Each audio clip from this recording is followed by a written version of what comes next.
Hi everyone, I just wanted to make this introduction video for a new set of videos that I will be uploading to my YouTube channel about sacred geometry symbols. And each of the videos will focus on a different sacred geometry symbol and on the basic general information, but also some tips on how to work with these symbols in energy works such as energy healing, shielding, in manifesting or attracting things into our lives. And I will also share some personal stories and experiences I've had with these sacred geometry symbols. But in this introduction video, let's just take a look at the basics. I will share some images and then I hope you will stay tuned for the next videos that I plan on uploading. So let's start by looking at how our whole world is made of geometries. We can see that geometries connect the microcosm with macrocosm. Here we can see how the structure of an atom reflects in the solar system, for example.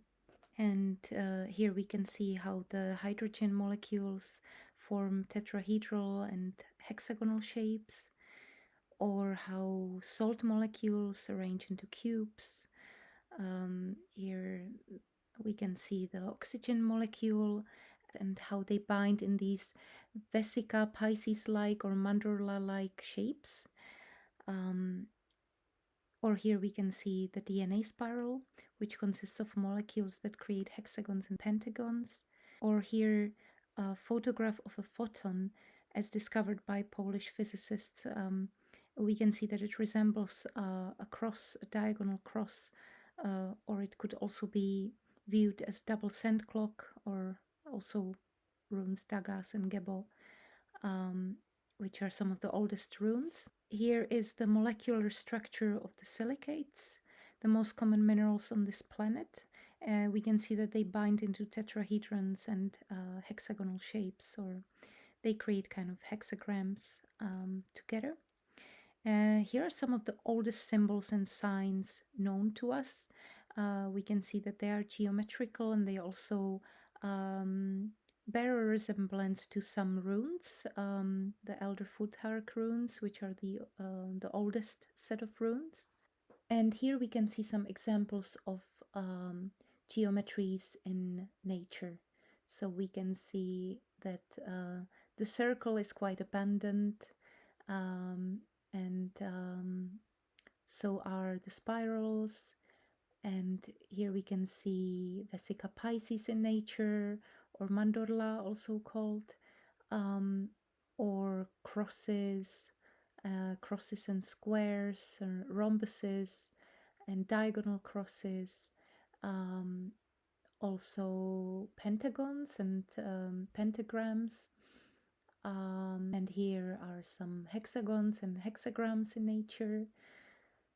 And here we can see the torus, which bears a resemblance to our energy field or the electromagnetic field of the planet and of every living organism. The universe really speaks to us through signs, and these signs sometimes take the shapes of sacred geometry symbols. That's because geometries are primordial forms of existence, we could say, or the codes of the universe, the codes through which universe communicates. And in my experience, the more we become aware of their presence around us, the more magical the world becomes. And then these geometries turn into magic symbols that guide us through synchronicity, but also help us expand our consciousness.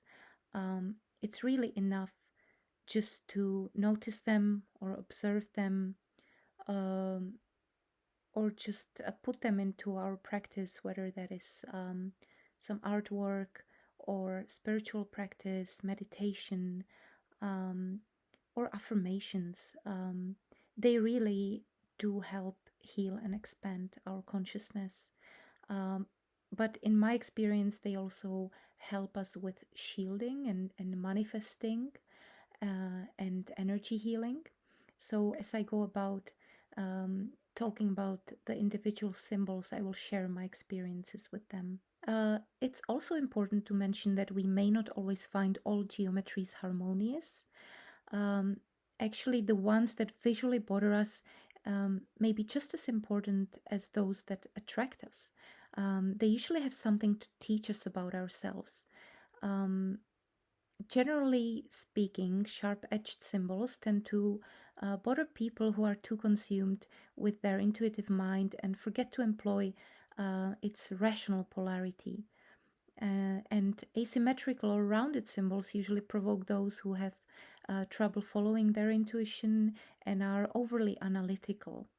I find that when I feel triggered by some geometries or their combinations, it's good to understand why, because if I manage to do that, I eventually make peace with what they represent. It could be connected to my dark side or some suppressed experiences or some suppressed emotions. And if the side of these geometries then stops bothering me, it means that they have taught me something and I have moved on from it. And all these new sacred geometry videos that I will be uploading are all based on my new book, Sacred Geometry Symbols, How They Guide and Help Us. So if you are interested to delve deeper into this topic and learn more about the individual geometry symbols and how they can help us and guide us in our lives, then please check out the book. There is so much more to explore and so much more to share.